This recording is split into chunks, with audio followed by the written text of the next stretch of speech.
Pack drama world 1 को subscribe, like और share करें और बेल आइकन दबाएं। रिफत के दिल में पलने वाली मोहब्बत अब एक खतरनाक जुनून में तब्दील हो चुकी थी। वो बाली के सामने अपने इश्क की दास्तान दोहराते हुए कहती है कि इसने हमेशा इसके लिए हर कुर्बानी दी, दुनिया की ठोकरें बर्दाश्त की और लोगों की नफरतें सहे, मगर आज वही बाली इससे नजरें चरा रहा है।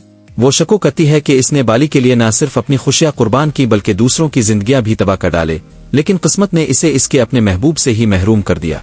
बाली इसे समझाने की कोशिश करता है कि कुदरत कभी किसी के साथ नाइंसाफी नहीं करती, इंसान जो दूसरों के साथ करता है एक दिन इसे वही लूट कर मिलता है।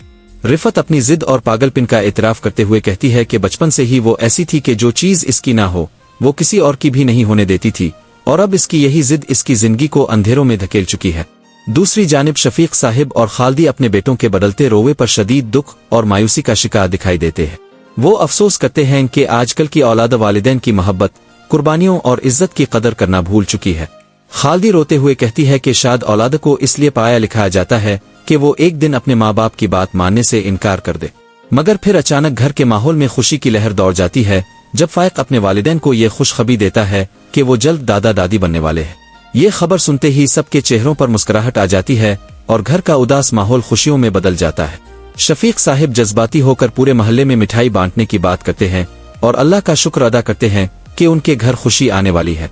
इसी दौरान नफील भी वापस आ जाता है और ऐलान करता है कि अब वो निशा को छोड़कर कहीं नहीं जाएगा। वो बताता है कि इसने अपनी माँ की बातों में आकर बहुत गलतियां की, मगर अब वो अपनी जिंदगी नए सिरे से शुरू करना चाहता है। इसकी ये बात सुनकर सब हैरान भी होते हैं और खुश भी, क्योंकि निशा की जिंदगी में एक बार फिर उम्मीद की रोशनी जगमगा लिफाटेती है। उधर निम्रा की सास शदीद शर्मिंदगी के आलम में इससे मुआफी मांगती है। वो एतराफ करती है कि इसने निम्रा के साथ बहुत जुल्म किया, इसे गलत समझा और इसके खुलूस को पहचान ना सकी। निम्रा बड़े एहतराम और मोहब्बत से उन्हें चुप करवाते हुए कहती है कि माए कभी अपनी औलाद से मुआफी नहीं मांगती। ये सुनकर इसकी सास की आंखों में आंसू आ जाते हैं और वो निम्रा को अपनी बेटी कहकर गले लगा लेती है। वो अल्लाह का शुक्र अदा करती है कि अनीला जैसी खुद गरज और लालची लड़की से उनके घर को नजात मिल गई। दूसरी तरफ फाइक भी फैसला करता है कि अब वो अनीला से हमेशा के लिए रिश्ता खत्म कर देगा और इसे तलाक दे देगा। जब अनीला को तलाक के कागजात मिलते हैं तो इसकी दुनिया अंधेर हो जाती है। वो चीखते हुए अपनी माँ को मौरिदन इल्जाम ठहराती है और कहती है कि अगर वो इसकी बातों में ना आती तो आज इसकी जिंदगी बर्बाद ना होती। वो रोते हुए कहती है कि ना इसे जमाल मिला और ना फाइक, बल्कि इसने अपनी जिद, लालच और गलत फैसलों की वजह से सब कुछ खो दिया। इसकी चीखों में पछतावा भी था और अपनी किस्मत से नफरत भी। आखिर में रिफत का जुनून अपनी इंतहा को पहुंच जाता है।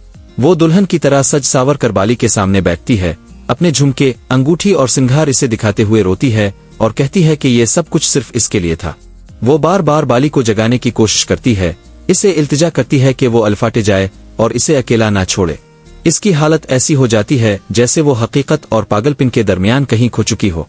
वो रोते हुए कहती है कि अगर बाली चाहे तो वो इसकी हर बात मानने को तैयार है, यहाँ तक कि निम्रा को भी इसके पास ले आएगी, बस वो एक बार आंखें खोल दे।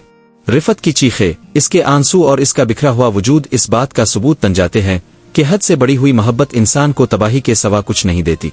Thanks for watching Pack Drama World 1.